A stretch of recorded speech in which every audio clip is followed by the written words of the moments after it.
Hello viewers, আসসালামু আলাইকুম। সবাই কেমন আছেন? সবাই আশা করি ভালো আছেন। আজকে আপনাদের মাঝে আমি একটা ভিডিও নিয়ে আসছি। ভিডিওটা হলো নেকড়ে ও ছাগলের ছানার একটা কাহিনী কাহিনীটা দেখেন। এটা হচ্ছে আমাদের বাংলাদেশের শিক্ষা ব্যবস্থা কত উন্নত। নেকড়ে ও ছাগলের ছানার একটা একটা কাহিনী বাইর করে ছেলে মেয়েদেরকে এটা পড়াইতে আছে। এটা হলো একটা শিক্ষা ব্যবস্থা। শিক্ষামন্ত্রী কি আমি জানি না, মনে হয় মাথার সমস্যা আছে, এই জন্য এইসব আবার বার করতে আছে। এই কোনো কথা, একটা নেকড়ে ও ছাগলের ছানা দিয়া একটা কাহিনী লিখছে। কাহিনী লিখে এটা ছেলে মেয়েদেরকে পড়ায়। এটা লাভ কি? পড়ার কোনো লাভই তো না, আমি দেখছি কোনো লাভই নেই।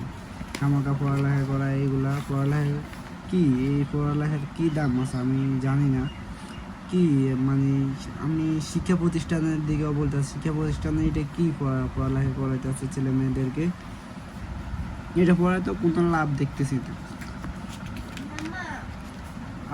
আপনাদের কি মনে হয়, এটা পড়ায় কোনো লাভ আছে? আপনারা বলেন, কমেন্টে সবাই বলবেন। আপনারা দেখেন, এটা পড়ায় কোনো লাভ আছে? আমি চাই শিক্ষা প্রতিষ্ঠান আর একটু উন্নত হোক, কিন্তু কেন উন্নতি দিয়ে যাইতে আছে।